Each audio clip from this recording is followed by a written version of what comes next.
اللہ تعالیٰ کی طرف سے نافرمانی پر جو تکلیفیں آتی ہیں وہ بطور عذاب کے ہوتی ہیں تاکہ آدمی پلٹا کھا جائے، اور اگر فرما برداری پر بھی کوئی تکلیف آئی تو وہ تکلیف بطور ابتلا کے ہوتی ہے، اور فرما برداری کے ساتھ والی تکلیف کا انجام خدا کی رحمت ہے، اور نافرمانی کے تکلیف پر اگر توبہ نہ کی تو پھر اس کا انجام جو ہے تکلیفوں کا بڑھتا جانا ہے، اور دونوں تکلیفوں میں زمین آسمان کا فرق ہے۔ دیکھیں میں اس کے حصے مثال دوں، طوطے کو پنجرے میں نہیں، یہ دونوں تکلیفوں کے اندر زمین آسمان کا فرق ہے۔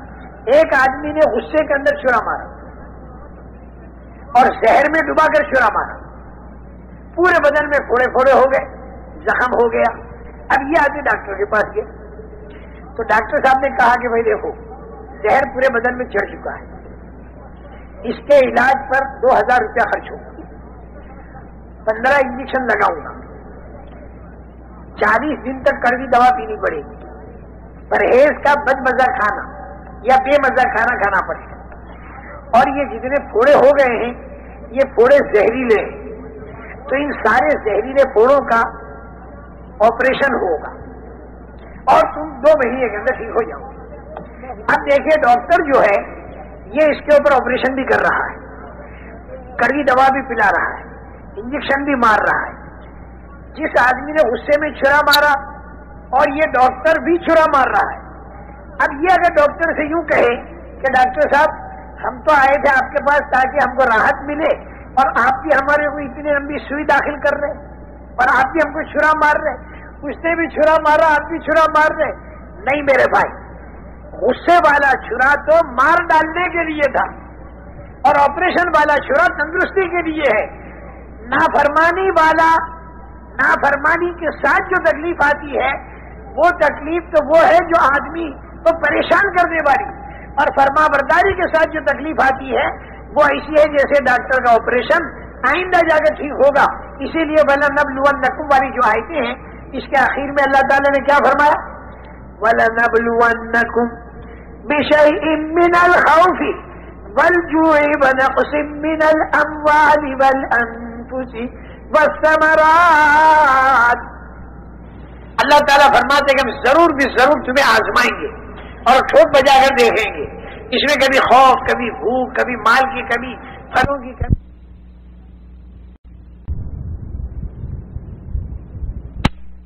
اور ٹھوک بجا کر دیکھیں گے، اس میں کبھی خوف، کبھی بھوک، کبھی مال کی کمی، پھلوں کی کمی، جان کی کمی۔ لیکن آگے کیا فرماتے؟ وَبَشِّرِ الصَّابِرِينَ الَّذِينَ إِذَا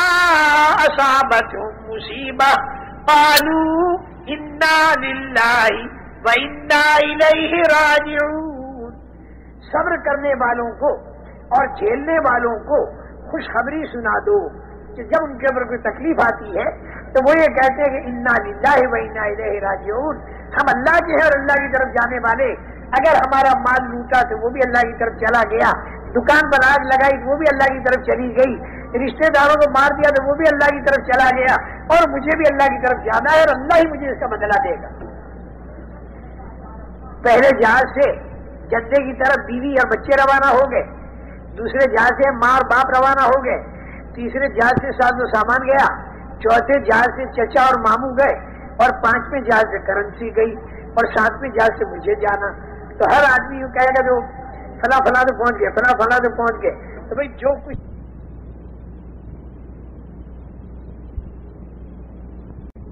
اللہ کہتے ہیں ان کے اوپر اللہ کی خصوصی رحمت بھی نازل ہوگی۔ اس لیے میرے محترم دوستو، تکلیف تو اس مسلمان کو اٹھانی ہے، لیکن ایک تکلیف نافرمانیوں کی بنیاد پر اور دوسری تکلیف فرما برداریوں کی بنیاد پر۔ تکلیفیں صحابہ نے بھی اٹھائیں، اور دیکھو ابھی مجھے بیان پورا ختم کرنا ہے، اس لیے ذرا سکون سے آخری باتیں سنیں، آخری جو اٹھے اسے ذرا بچھا بھی دیں کہ اختتام کے موقع پر ذرا ہلچل نہیں مچنی چاہیے، ذرا سکون ہونا چاہیے مجمع میں۔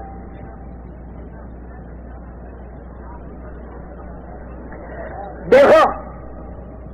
تکلیفیں صحابہ نے بھی اٹھائیں، اور تکلیفیں آج بھی امت اٹھا رہی ہے، لیکن آج امت کی پریشانیاں بڑھ رہی ہیں اور بے دینی پھیل رہی ہے، اور صحابہ کی تکلیفوں کے اٹھانے پر اللہ کی رحمتیں نازل ہوئیں اور ایمان دنیا میں پھیلا، اور اتنا پھیلا کہ اس وقت میں تو رشتہ دار تک ماننے کو تیار نہیں تھے۔ رسول کریم صلی اللہ علیہ وسلم کے رشتہ دار تک ماننے کو تیار نہیں تھے،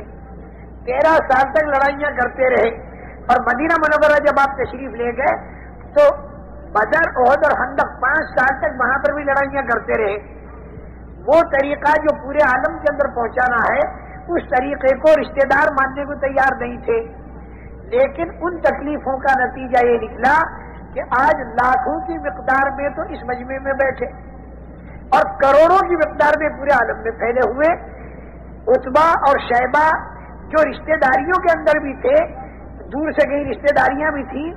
وہ تو مقابلہ کر رہے ہیں، اور شکر ہے اللہ کا، خوش نصیبی ہے اللہ جل جلالہ و منوالہ کی طرف سے ہماری سعادت مندی اور خوش نصیبی ہے کہ باوجود کہ ہم حضور اکرم صلی اللہ علیہ وسلم سے ہزاروں میل دور ہیں اور 1400 سال دور ہیں، لیکن جب ہماری آنکھ کھلتی ہے تو ہماری زبانوں پر اشہد ان لا الہ الا اللہ و اشہد ان محمد رسول اللہ، یہ نتیجہ ہے ان تکلیفوں کا۔ آج جو تکلیف امت اٹھا رہی، اس کے نتیجے میں دنیا میں دہریت کو قوت پہنچ رہی اور امت کی بلائیں اور زیادہ بڑھ رہی۔ صحابہ نے جو تکلیفیں اٹھائیں، اس پر پورے عالم میں ایمان پھیلا، پورے عالم میں ایمان پھیلا، اور اس کے ساتھ ساتھ میں خدا کی رحمت برسی۔ بس آخری میری بات سمجھ لو، دونوں تکلیفوں میں فرق کیا ہے۔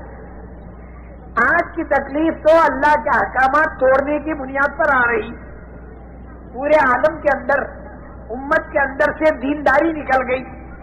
جس کے بارے میں حضور اکرم صلی اللہ علیہ وسلم یہ فرماتے ہیں، اذا تبایعتم بالعینہ واخذتم اذناب البقر ورضیتم بالزرع وترکتم الجہاد سلط اللہ علیکم ذلا لا ينزعه حتى ترجعوا الى دینکم۔ جب تمہاری تجارتیں غلط ہو جائیں، اور جب تم بیلوں کی دموں کو پکڑنے لگو، اور جب تم کھیتیوں پر راضی ہو جاؤ، اور جب تم اللہ کے دین کی جد و جہد کو چھوڑ بیٹھو، تو حضور اکرم صلی اللہ علیہ وسلم فرماتے ہیں کہ تمہارے اوپر اللہ تعالیٰ ذلت کو مسلط کرے گا، اور وہ ذلت اس وقت تک نہیں ہٹے گی جب تک کہ تم اپنے دین پر نہ آ جاؤ، یعنی دین کی محنت پر نہ آ جاؤ۔ دین ایکم کا لفظ حدیث میں ہے، اور اے الی جہادکم کا جو لفظ ہے وہ اس کی تشریح لکھنے والے نے کہا ہے۔